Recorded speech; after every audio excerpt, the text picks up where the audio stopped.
This week is Parshas Balak.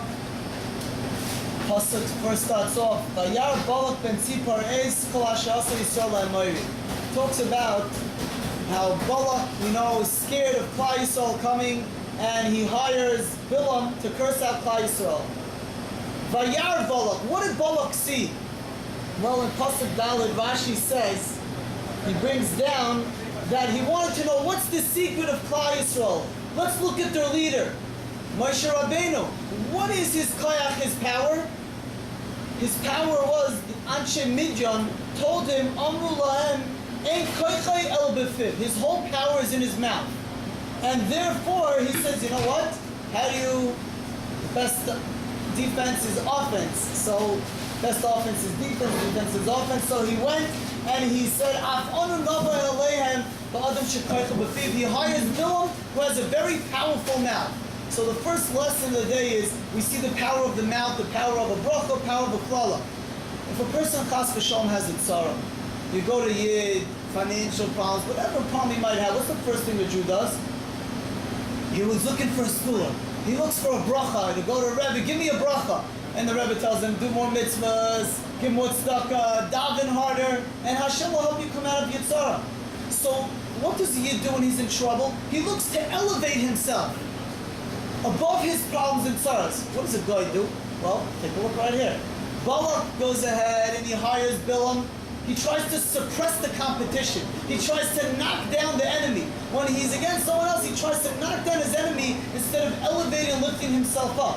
When you have an election, some people take the tactic, they try negative campaigning, knocking the opponent.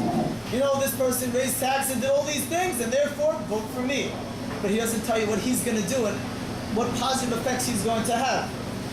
Rabbi Salanter says that these are the two mahalchim a person has in his life. As far as with his friend, you could either elevate yourself above the problem, or chas v'shalom, a person could try to knock down the other person. And the best way is to elevate yourself. That's the first lesson we see over here. Bilam's koyach was not just that he knew how to curse, but as they say in America, timing is everything. He knew that, as the Gemara Bracha says, he knew the exact second that HaKadosh Baruch Hu got angry every day. Kel zoyim b'chol yom, he knew exactly when that was. And as the Pasuk says, v'yodea das elyon, he knew exactly what HaKadosh Baruch Hu was thinking. I ask you a question. Just because he knew the split second Hashem got angry and he said one word, what was it? Kaleim, destroy them. So how do you understand that that's called Yodea Das Elyon? He knows the thoughts of Hashem. So in the Sefer, based on Rabbi Eliakim Schlesinger says a beautiful thought. He says, no, of course Bilam didn't know exactly what Hashem's thoughts were, but he knew one thing. He knew HaKadosh Baruch Hu had a master game plan when he created this world. What was that game plan? That Midas Hadin, Hashem felt that the world should be able to be miskayim with Midas Hadin, a very strong justice. What a person does, it's like I was thinking of the mashal here in school. They play, let's say, kickball or punch ball. There's one strike and you're out. One thing wrong, that's it. It's all over. That's very, very strong midas hadin. That was Hashem's original master plan, but Hashem saw, no way, we cannot survive with that. We need at least 3 strikes or more. He instituted the concept of rachamim, tshuva, shitei v'imay midas harachim with midas hadin. So with that concept we can understand. What does it mean Yodea Das Elyon? Bilam knew the split second that Hashem got angry every day, and he went back to that original game plan of strong Midas Hadin, very strong. Hashem was very judgmental of us. And he said, I'm going to try to take that opportune second and chas v'shalom try to curse out Klal Yisrael. And that's what it means he knew the Das Elyon.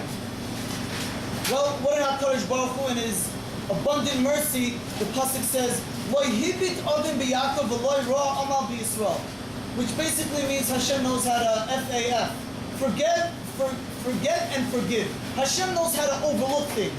As Rashi says, "Lo hibit odin b'Yaakov shehein oivin al devar enu medaktek achrein v'hisgoinen ba'aveyus shalahem."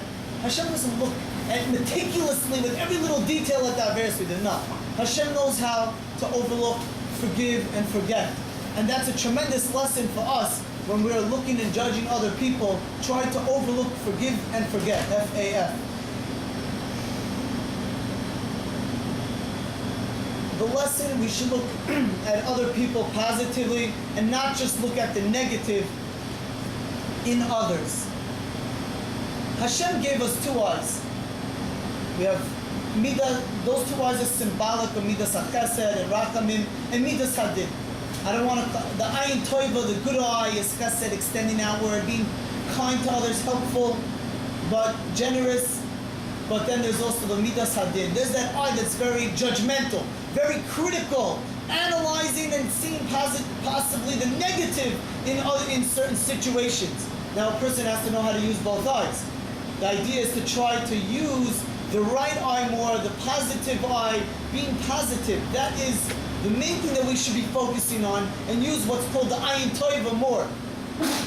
Rabbeinu Yonah calls it the Midas HaNedivos, being very generous with others. I'd like to just quote, there's a famous Mishnah on Pirkei Avos, which could summarize on the main themes of this whole parsha.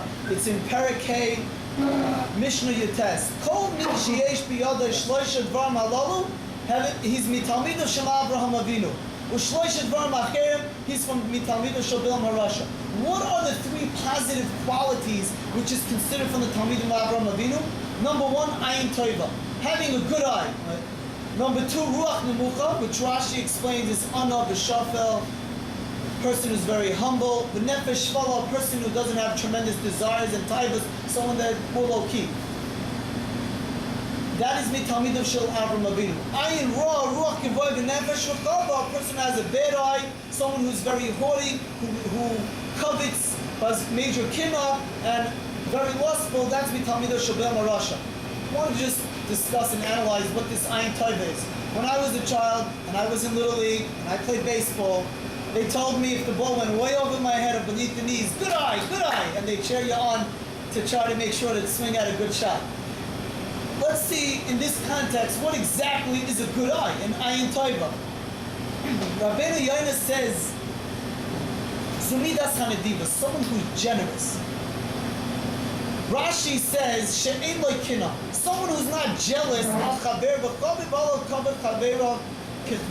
someone who actually is not jealous and coveting and looking after what the other guy has, someone who, as the Rambam says, he's stopped because he's very content with what he has. He's very happy with his lot and what he has in life.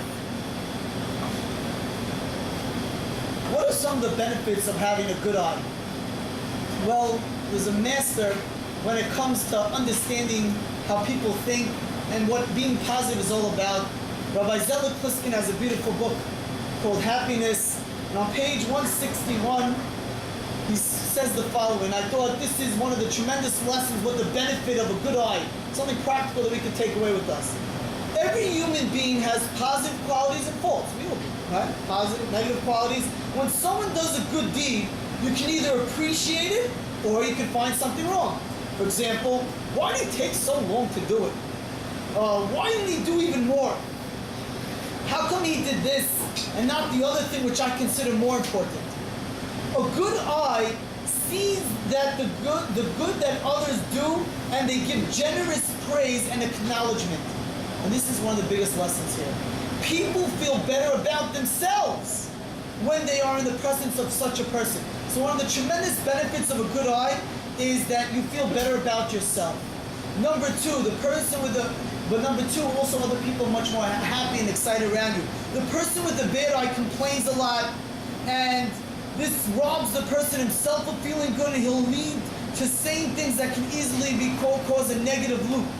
And negative statements ultimately boomerang and come back to cause problems for that person himself. So we see that there are two benefits. Number one, he feels good about himself. Number two, he's at peace with others. Other people enjoy being around someone who has an Ayin Toiva, a positive eye. So I ask you, how can you work on being positive? Sometimes you feel very negative or critical. What can you do to be positive? And I was thinking, I heard a beautiful concept by S.S.S. Smith. And in a nutshell, it's called looking at the overall situation. Analyze this story. What did Bilam do?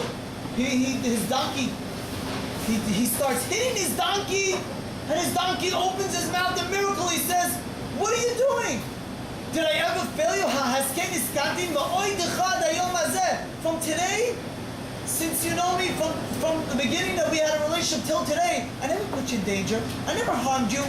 One of the biggest keys to success in a relationship is look at the overall picture. Don't focus on one negative thing. Look at the overall picture. And that's what it means. Don't focus on one isolated event, just get frustrated, but look at the positive situation.